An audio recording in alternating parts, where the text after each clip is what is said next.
Okay, stop right there. Do me a favor real quick. Look at this movie poster. See if you can just, by looking at this poster, guess what this movie's about. I'll give you a second. Okay, now if you're like me, you probably assume that The Roses is one of those rom-coms that, your mom and her Facebook friends watch over a cheap glass of wine, but boy was I wrong. Let's talk about it. The Roses stars Olivia Colman and Benedict Cumberbatch as what honestly could be the most happily married couple to ever exist, until life events outside their relationship begin to threaten it, forcing them to either navigate their issues together or comedically berate each other instead while their marriage crumbles. That sounds like the setup for a raunchy romantic comedy, right? The ones you see that come out every Valentine's Day. The Roses does something different though. It is a comedy and a drama that has those two identities held together by the tightest script I have listened to all year. Let me explain why. There's an old saying that talks about good comedy, good conversation is not just action, it is reaction.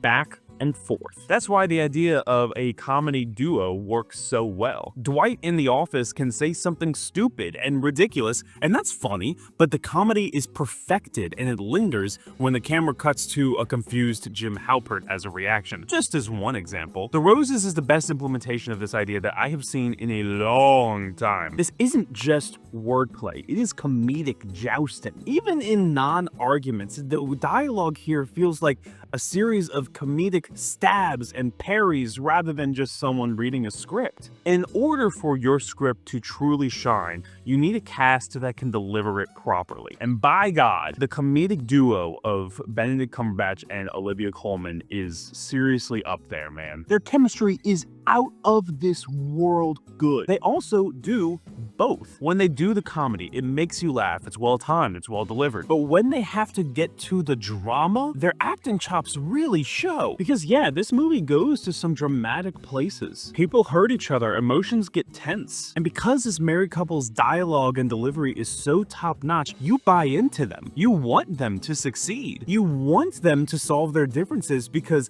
seeing them happy together is just so much fun. So yeah, the movie gets to a point where their marriage starts to falter, where they comedically try to sabotage each other's businesses and livelihoods, all in comedic ways. But when that's still happening, it's still heartbreaking nonetheless. Simply put, when the movie isn't trying to make you laugh, you still care. This is also directed by the guy who made Austin Powers, so hell yeah. Or should I say, yeah, baby. There are some things that I am particularly torn on that is not related to this amazing couple. For example, Kate McKinnon and Andy Samberg also have roles in this movie as another married couple. Don't get me wrong, they are funny. Some of their scenes had me belly laughing, okay?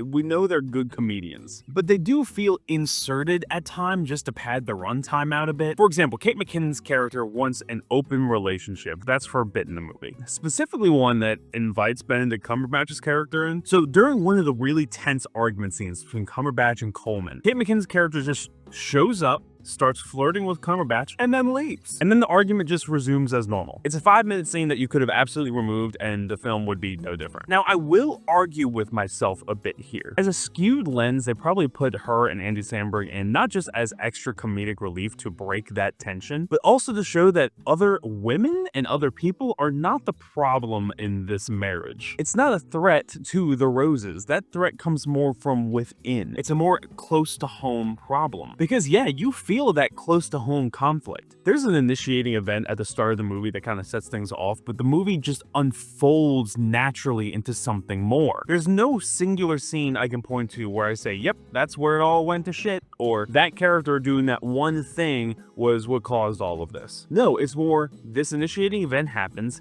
then because of that, this happens, and because of that, this happens, for an hour and 50 minutes straight. And that natural unfolding in storytelling leads to an ending that is not just logical, but will also stick with me for a long time. I'm gonna say absolutely go see The Roses right now in theaters. As a side plus, there's a little cool animated intro sequence at the beginning for the credits, and I just don't think movies do that anymore. What a nice little treat. So what did you think of The Roses? Or what is a movie you walked into thinking it was one thing and walked out realizing it was something entirely different? Let me know down in the comments below, and for more movie chats like these over a cup of coffee, like and subscribe. I'll see you next time.